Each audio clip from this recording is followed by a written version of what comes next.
Recently मेरी एक किताब कश्मीर तहरीक आज़ादी छपी है, जिसमें एक पैराग्राफ मैं सुना देता हूँ। आप सब ये पढ़ने के बाद आपको समझ जाएंगे कि मैंने क्या कहना चाह रहा था।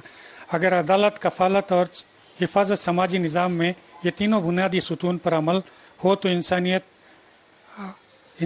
बेइंसाफ़ी का शिकार नहीं होगी। सारी कायनात अमन व इंसाफ और मसावत मोहब्बत की आमदगाह बन जाएगी। इस बात का एहसास करते हुए एक हिंदुस्तानी मुसलमान होने के नाते अपने वतन की मोहब्बत का सुकूत और वफादारी का सबक अपने मज़हब से सीखा है, लेकिन एक सहाफ़ी होने के नाते सच्चाई और हालात के पस मंज़र में हिंदुस्तान के अवाम के सामने हकीकत लाना अपना फ़र्ज समझता हूँ। और अभी फ़ैसला बाकी है। जो कुछ भी होगा आने वाला वक्त और कुदरत के हवाले छोड़ देता हूँ। अपनी जद्दोजहद की कामयाबी उन सरफराज मुजाहिदीन के कुर्बानियों की बदौलत नई नस्ल को ज़रूर मिलेगी। आमीन। अल्लाह हाफिज़, खुदा हाफिज़। तो आप ये किताब जो है ना 300 सफ़ों पर छपी है। ये बिल्कुल है ना इब्तदाई कश्मीर की तारीख़ के साथ साथ जितने भी कैसे अज़ल में आई कश्मीर, ज़मीन जो पानी का हिस्सा था वो ज़मीन बनी। उसके बाद सुलेमान अलैहिस्सलाम आने के बाद उसे पानी फिरिश्तों से निकाला गया और वहाँ आबादी आने लगी। अब जो वहाँ पर आबादी है वो इसराइल और ब्राह्मण उस एशिया से जो आए उनकी ब्रीड है। होने के बाद आज हुकूमतें बदलती रही, हज़ारों साल से वहाँ पर सल्तनतें बदलती रही।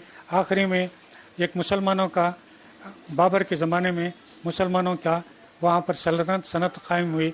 वहाँ पे जो भी है ना सुल्तान बनते रहे, वो भी वहाँ के मुसलमानों से इंसाफ नहीं की।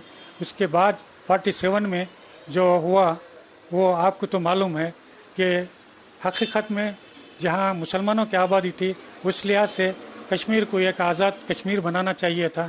बरसूरत पाकिस्तान ने एक आज़ाद कश्मीर के हिस्से को दबा रखा है और ये कश्मीर जो है हमारे हिंदुस्तान में है वो है तो है, मगर उसके साथ इंसाफ नहीं हो रही है। वहाँ के बच्चे के हाथों में पत्थर आ गए हैं तो इसका मफहूम क्या है आप खुद समझ सकते हैं। वहाँ की औरतों के रेप के सिलसिले में टीवी चैनल्स वगैरह सब खुले तौर पर है ना नुमाइश करते रहते हैं। पूरे तौर से अखबारों में भी न्यूज़ आती रहती है।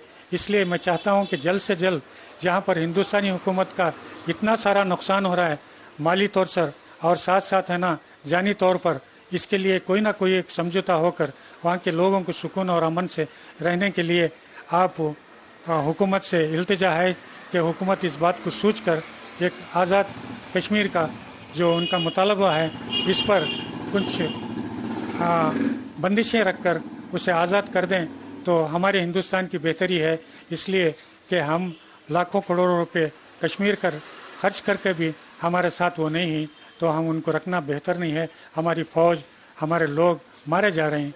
इसलिए मेरी इल्तिजा है, यही किताब में मैंने सारी नेहरू ने क्या कहा, गांधी ने क्या कहा, वल्लभ भाई पटेल ने क्या कहा, सारे हमारे सिंह साहब ने क्या कहा, हरी सिंह साहब ने क्या कहा और शेख अब्दुल्ला ने क्या कहा, जिन्ना साहब ने क्या कहा, अक़वाम मुत्तहिदा में क्या हुआ, ये सारी जो है ना इसमें तफसील से लिखा हूँ।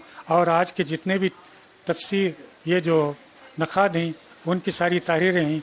ये किताब एक ऐसा मसौदा है जो यूएनओ में इसको पेश किया जाए तो हकीकत में सच्चाई सामने हो जाएगी और हक़ वालों को हक़ मिल जाएगा। मैंने इसीलिए इस किताब को उन सरफरोश मुजाहिदीन के नाम, शहीद मरते नहीं ज़िंदा रहते हैं, नाम मंसूब किया है। जय हिंद।